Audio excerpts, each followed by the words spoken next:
আসসালামু আলাইকুম, সবাই কেমন আছেন? আলহামদুলিল্লাহ, আমরা দুই ভাই ভালো আছি। এশারের আজান দিয়ে দিছি। একটু আগে অফিস থেকে আসছি, ফ্রেশ হয়ে নাস্তা করলাম। এখন রাতে রান্না করব। আজকে আমি ফুলকপি আর আলু দিয়ে মাছের মাথা, লেজ এগুলো রান্না করব। এখনো মাছ বরফ ছাড়ে নাই। তো দেখতে থাকুন, আমি বাকি কাজগুলো করে নিই। এদিকে বরফ ছড়ে যাওয়ার পর আমি মাছগুলো একটু হলুদ, একটু লবণ আর একটু হালকা সয়াবিন তেল দিয়ে কিছুক্ষণ মেখে রাখছি। আর এদিকে আমি পেঁয়াজ, রসুন, কাঁচামরিচ কেটে নিছি। এবার মাছগুলো একটু আমি তেলে ভেজে নিব। মাছ ভাজার জন্য আমি কড়াইতে তেল দিয়ে দিছি। এবার একে একে সব মাছগুলো দিয়ে দিব। মাছগুলো দিয়ে দিলাম, আগে এগুলো হয়ে যাক, এক পাশ হয়ে যাক, তারপর আমি অপর পাশ উল্টিয়ে দিব।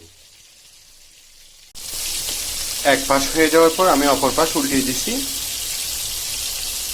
এগুলো তুলে নিব। এরপর বাকি মাছগুলো আর মাথাটা দিয়ে দিব। বাকি তিন টুকরোগুলো আমি দিয়ে দিলাম, এগুলো হয়ে যায়। আর এদিকে আমি এক চুলায় পাতিলে তেল দিয়ে দিচ্ছি।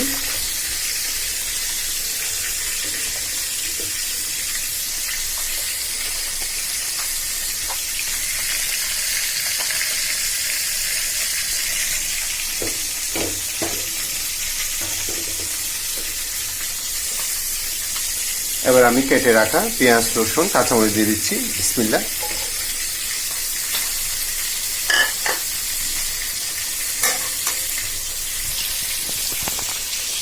পেঁয়াজ, রসুন, কাঁচামরিচ ভেজে ফেলবো আগে, তারপর আমি পানিতে ভিজিয়ে রাখা গোড়া মশলাটা দিয়ে দিব। আমার মশলাটা ভালোভাবে কষে গেল। এবার আমি কেটে রাখা ফুলকপি, আলু এগুলো দিয়ে দিব। আলু, ফুলকপি সবজিগুলো দিয়ে দিলাম, এগুলো ভালোভাবে কষে যাক। তারপর আমি উপরে ভেজে রাখা মাছগুলো দিয়ে দিব। আমার আলু আর ফুলকপি একদম কষে গেল। এবার আমি মাছগুলো দিয়ে দিব। মাছ মাথা, লেজ দিয়ে দিলাম। এবার একটু ঝুল দিয়ে দিব, পানি দিব। তো আমার আজকে রান্না একদম রেডি। এই যে মাশাল্লাহ, মাছের মাথা, লেজ আর পেটের মাছ দিয়ে আলু আর ফুলকপির একটা সবজি। আর হচ্ছে আমরা দুই ভাইয়ের পছন্দে সাদা ভাত। তো আজকের মতো এতটুকু। সবাই সবার জন্য দোয়া করবেন। আসসালামু আলাইকুম।